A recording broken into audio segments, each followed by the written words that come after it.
بسم الله الرحمن الرحيم. يا أبطال مصر، حققنا كتير، ما بقاش إلا القليل، وفاضل على حسني دقة.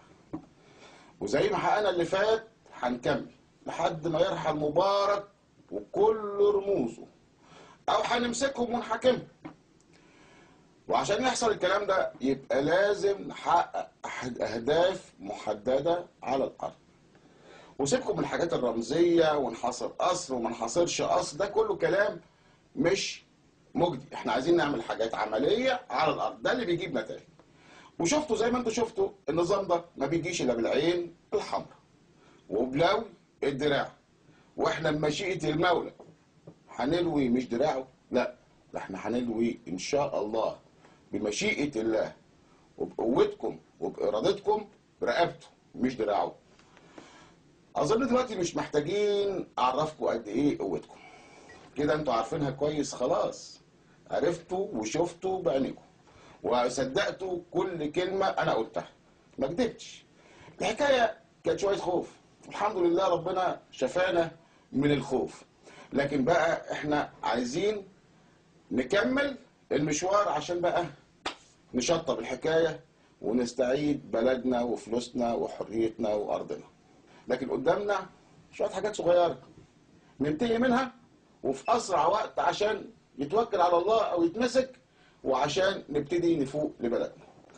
وزي ما شرحنا ونفذنا خطتنا الاولى وكانت على المكشوف، احنا ما قدرناش حاجه. هنشرح الخطه الثانيه اللي هي تطوير الخطه الاولانيه، لانه الراجل متبت في كل، خليك متبت، وبرضه هتكون على المكشوف وعلى عينك يا تاجر، ولا هنداري ولا هنخبي. هدفنا الاول بدل ما احنا قاعدين في ميدان التحرير هنتوجه كتله بشريه واحده بنص مليون مواطن. نص مليون مواطن، واحنا عندنا ناس كتير، ده اللي طلعوا دول لسه في ناس بتسخن بره هنجيبهم. هنطلع بنص مليون مواطن لمبنى التلفزيون. مكانه فين؟ في مسبير. وانا عارف ان عليه حراسات كتير دلوقتي، عليه حراسات مشدده، لكن بالبلدي بيقولوا ايه؟ الكتره تغلب الشجاعه، واحنا الكتره، احنا الشعب ملايين. اي قوات مهما كانت واي تسليح مهما كان، حتى لو معاه صواريخ، مش هيقدر يضرب نص مليون. هيتم اقتحام من قدام، من الباب اللي على شارع النيل، ومن ورا، من في بابين للمخازن ورا وفي باب للجراج عند الراجل بتاع السمك من ورا. طبعا ممكن يضرب نار، بس صدقوني هيبقى نار في الهواء للتخويف، لان بالعربي نص مليون بني ادم محدش يقدر يضرب عليهم نار. وبمجرد ان شاء الله اقتحمنا لمبنى هيتم الاعتصام فيه ل100,000 مواطن على الاقل في كل الاوض. بدل ما احنا قاعدين في ميدان التحرير نقعد في حته دافيه شويه، وفي كل مكان في المبنى. طب اهميه التلفزيون ايه؟ اهميه التلفزيون ان النظام دلوقتي بيستخدمه وقاعد يبث فيه ناس ما جاتش، واحنا عايزينهم برضو يجوا، احنا عايزين كله يشارك. فقاعد بعد خليلهم الحياه لونها بامبي، يعني ما فيش حاجه في ميدان التحرير، كله تحت السيطره، قاعد يبث حاجات تخوف الناس. وبالتالي احنا لازم نقول للناس من خلاله الحقيقه، وان ما كانش نقول للناس الحقيقه يبقى هنعطله، يبقى هنعطله. وده سهل، سهل قوي. خطتنا واضحه وسهله. هيتوجه ربع مليون من قدام وربع مليون من الخلف، وفي لحظه واحده هيكونوا مربوطين بالتليفونات. في لحظه واحده هيتم الاندفاع بقوه، هيتم الاندفاع بقوه على طريقه فش الباب. عارف لما تفش باب بكتفك؟ كلنا هنهجم في لحظه واحده، 1 2 3، خليهم يضربوا نار زي ما هم عايزين. هنكون زي السيل. وبقول لكم انتوا عارفين طبعا نص مليون يعني ايه. اما عن رقاصين الاعلام بقولها لكم، لو ما توقفتوش وفورا عن تسميم وتخويف الشعب المصري وتضليله وقلب الحقائق وميدان التحرير في مليون وخمس، بتقولوا 5000، هتكونوا هدف للمتظاهرين. بدعوكم للتوقف فورا حتى لا تعرضوا أنفسكم لمحاسبة الشعب، ومحاسبة هتكون عسيرة. لكن لو توقفتم من الآن عفى الله عما سلف، وانتوا برضه مننا، وكان ده أكل عيش. وأدعوكم بلاش تروحوا لا مسبيرو ولا 6 أكتوبر. طب ليه؟ لأنكم هتكونوا هدف للمتظاهرين في طريقكم في الذهاب والعودة. وأنا بصراحة بتمنى لكم السلام، بس بقول لكم لحد دلوقتي عفى الله عما سلف. لو توقفتوا هيكون يوم الجمعة اللي جاي هو جمعة الملايين، جمعة الملايين من كل فج عميق. هنخرج تاني بعد صلاة الجمعة من كل الجوامع، من كل الجوامع في كل أرجاء مصر، علشان المرة دي مش هيكون تظاهر بس في ميدان التحرير. ده حبة شوية صغيرين كده بتاع مليون هيروحوا على ميدان التحرير، أما الباقي هيطلعوا ينفذوا مأموريات محددة تم إبلاغها لرؤساء المجموعات على الأرض. عشان بقى نخلص ونخلص، مش عايزينها بقى تطول أكتر من كده، كفاية. ومظاهراتنا من هنا لحد يوم الجمعة مستمر، بل بالعكس هتزيد، وهنحقق من هنا ليوم الجمعة بعض الأهداف المحددة. هيتم التعامل مع البلطجية بكل عنف، وهيتم القبض عليهم وتسليمهم للنيابة وللقوات المسلحة الشرفاء.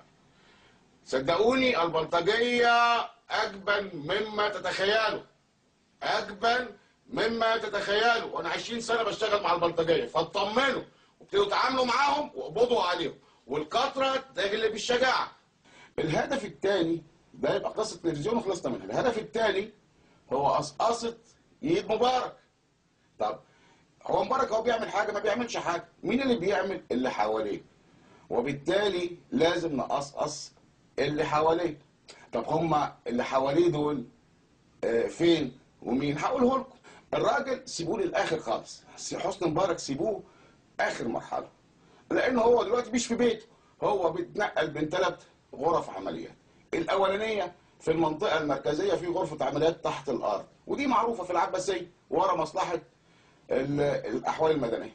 الغرفه الثانيه قدام بيته، والناحيه الثانيه قدام الهيئه العربيه للتصنيع في القوات، في مقر القوات الجويه في غرفه عمليات. الثالثه بقى موجوده في وزاره الدفاع، وبرضه في غرفه، والغرفه فيها اعاشه، هو قاعد ومبسوط ومفيش مشكله، بس هنسيبه للاخر. طب هنجيب الناس دي ازاي؟ بسيطه. احنا هنوزع نفسنا مجموعات، كل مجموعه 2000 واحد. هنحدد لحظه الصفر وفجائيه، فجائيه هتتوجه لكل واحد مجموعتين، مجموعه على بيته والتانيه على شغله. ممكن يكون هربان هنا ولا هنا، واحنا دلوقتي بنجمع تحريات على اماكن تواجدهم اللي هتتبلغ لقياده الموزاره. طب احنا هنعمل بيهم ايه؟ احنا هنقبض عليهم عشان نسلمهم للعداله، احنا اللي هنضربهم ولا نخبطهم، احنا مش بتوع الكلام ده، احنا ناس سلميين وهنفضل طول عمرنا سلميين. لا طب احنا هنعمل كده ليه؟ ومش في شرطه؟ يبقى الشرطه انتوا الشرطه. طيب انتوا هتقولوا طب ما في حرس عليهم، هيبقى كام؟ يعني هيحطوا عليه 100، هيحطوا عليه 200، احنا طالعين 2000. ما احنا قلنا الكتره تغلب الشجاعه. هناخده معزز مكرم وهنجيبه نسلمه للعداله. الخطه هتتنفذ بكل سهوله، وقاده المجموعات هيبقى معاهم العناوين ومعاهم الاسماء. بقول لكل القوى السياسيه واللي قاعدين يتناقشوا يمين وشمال، واللي عايز يروح يعمل مفاوضات مع عمر سليمان ولا مع النظام، ينسوا، ده مش وقت خلاف، ولازم نتفق في اقرب وقت على اختيار النظام البديل. قلنا البرادعي وايمن نور وحمدين قالوا لا، خلاص. طيب يبقى لازم يكون في رئيس للحكومه الانتقاليه لفتره مؤقته. خلاص، الدستور بيقول رئيس المحكمة الدستورية العليا، لأن رئيس مجلس الشعب أصلا أنتوا عارفين هو كمان جاي إزاي، واللي فاهمين إنهم هيسرقوا ثورة شباب مصر وثورة الفقراء وعايزين يستفيدوا منها، لا ينسوا. لا شباب مصر هيسمح بكده ولا الفقراء هيسمحوا بكده. طيب يبقى لازم في إحلال.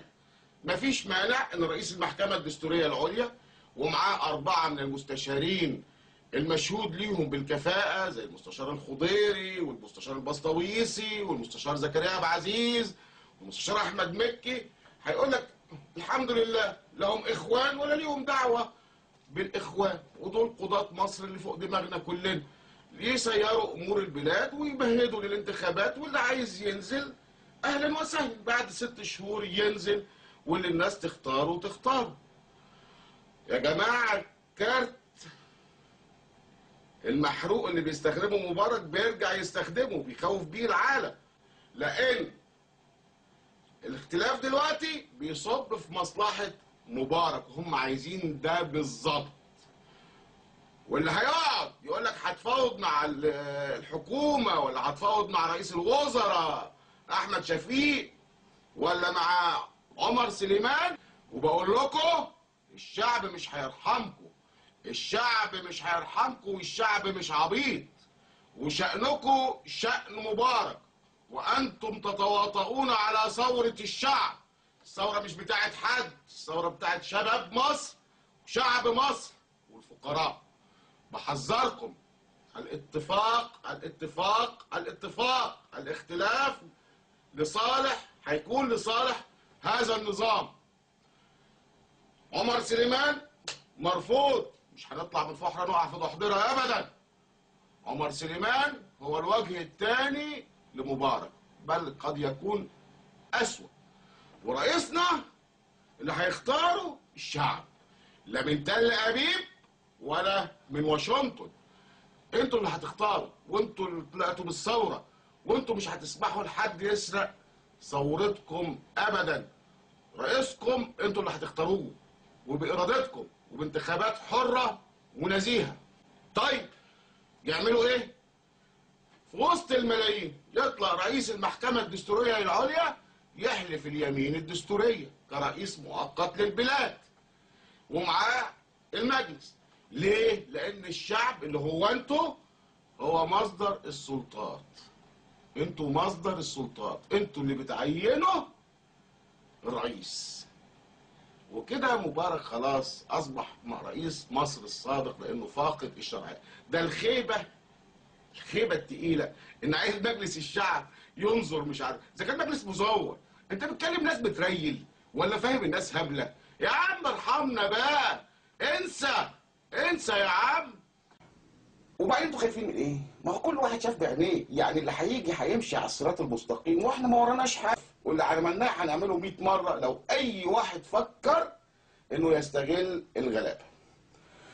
الناس العيانه بميدان التحرير وبكاميرات التلفزيون بقول لكم انه مجرد ان التحرير ده مجرد ارض زي اي ارض تاني، هو مجرد رمز، بس احنا مش بتوع رموز دلوقتي، ملوش اي قيمه. لكن القيمه ان احنا ننفذ البلدين اللي قلناهم، اللي هو بتوع التلفزيون وبتوع رموز النظام.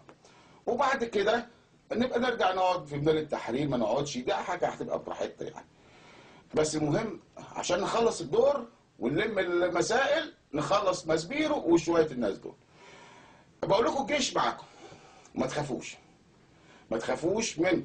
فيه رجاله زي الالماس، تاريخهم بيقول ان عمرهم ما هيوجهوا بندقيه تجاه صدر واحد فيكم. وانا واثق في وطنيتهم جدا، وزمايلي وحبايبي، زمايلي وحبايبكم، وانتوا عارفينهم وعايشين بينكم. يعني هم مش عايشين في حته تانيه، عايشين بينكم. انا ارجو من الفريق سامي عنان. هذا الرجل انا ما اعرفوش، بس سمعت عنه، تاريخه بيقول انه راجل كويس، لا عاوز مناصب ولا بيحلم بمناصب ولا حاجه. صدقني يا سياده الفريق، التاريخ هيكتب اسمك بحروف النور، يعني هتبقى جنب احمد عرابي وسعد زغلول، وهو ده اللي هيفضل لك. وانت عارف كويس ان شويه الضبابير على شويه النياشين ده كله شويه نحاس، ومش هيفضل لك غير حب الملايين. وصدقني انا عارف ده مش معناه ان انا بايدك رئيس جمهوريه، ولكن عليك ان تحرس ثوره الشعب المصري وارادته، وده اللي هيفضل لك. وده اللي هيخليك في السماء. هل انت اقل من الفريق رشيد؟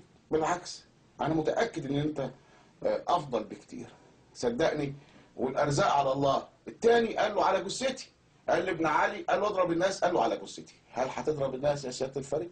قلبك هيجيبك، دينك هيجيبك، تاريخك هيجيبك. انت قائد القوات الفعلي، مش مبارك ولا الوزير. انت اللي بتحرك، والناس والبلد امانه في رقبتك. بقول لكل اخواتنا في القوات المسلحه، احنا منكم وانتوا من، وصدقوني الخير بتاعنا كلنا. الخير هيعم على الكل، مش على الشعب وبس. ما هو انتوا مش شعب، واديكوا شفتوا الحراميه لهفوا القرشينات وخلعوا. يا ترى هتقعدوا تقفوا في وش الشعب تاني عشان شويه حراميه تانيين يجوا؟ الدور دوركم، وانتوا عليكم تحموا ثوره اهلكم. وبأكد خيرنا هيرجع لنا تاني، احنا وانتوا، وانا واثق فيكم. بس خلي بالكم، في شويه ناويين يوقعوا بيننا وبين قواتنا المسلحه. بس افتكروا الناس خدتكم بالاحضان، بقت تزغرط، فرحانه بشبابها، فرحانه بجيشها. عمرهم ما في واحد يفكر يمد ايده ولا يمس واحد. لكن اللي هيحصل، انا وانتوا عارفين وانا عارف، وانتوا قبضتوا على مجموعه منهم. اللي هيحصل انه في الفتره الجايه هيحاولوا يستفزوكم، وعشان يلزقوها في الناس اللي بتتظاهر. فاعتقد ان انتوا فاهمين القصه دي كويس، ولا هتخش عليهم ولا هتخش علينا، لان الكلام كله مفضوح، كلام كله مفضوح. وانا اثق في فطنتكم. بقول لابطالنا، مش عارف اقولهم بالاسم لان الاسامي كتير، مش عارف اقول مين ولا مين. بس خليها دلوقتي لحد ما نرجع نحتفل ان شاء الله مع بعض. هنحتفل في ناهيه وفي الحدائق وفي شبرا، مش عارف اقول فين ولا فين، في كل حته في مصر. عفارم عليكم، وقفتوا الدنيا كلها على رجل. كل مصري بره دلوقتي بيقول لكم، بيفتخر ويقول انا مصر. كان زمان بيتكسف، كان زمان بيتكسف، دلوقتي بيفتخر بيقول انا مصر، انا اهو. اللي انتوا عملتوه ده التاريخ كله هيقف يحكيه. اللي انتوا عملتوه، مش انا ولا حد ولا اي حد ولا بتاع، اللي انتوا عملتوه كل واحد فيكم هو اللي عمل، كل واحد فيكم صاحب ثورته. واديكوا شفتوا. احنا كانوا بيقولوا على المصريين يا عم لا لا مستحيل، مفيش فايده، احنا جبن. ابدا، ده هم بس كان ربنا مبتلينا بشويه خوف، والحمد لله ربنا شفانا منه. يعني هي كانت شويه خوف زي الزكام كده، وربنا شفانا. بقول لمبارك مرتين ما سمعتش كلامي. يعني المره الاولانيه قلت لك هنطلع 25 يناير وحددها لك الساعه 2، طلعنا. يوم جمعه الغضب طلعنا. يا اخي اسمع، انفد بجلدك، حصل الناموس بقى. بيننا وبين النصر خطوتين، عاوزين بقى نخلصهم ونخلص عشان نفوق لبلدنا، وعشان نشوف خير اللي احنا عملناه، وعشان نصلح احوالنا والامور تستتب وكل واحد ياخد حقه، ونجني ثمره ثورتنا. النصر قريب، والله اكبر، الله اكبر عليكم يا ابطال مصر. مش قادر، مش عارف اعبر، ما عنديش كلام اقوله. انتوا عملتوا اللي محدش عمله، بس لسه فاضل على الحال ده. نتقابل في مصر.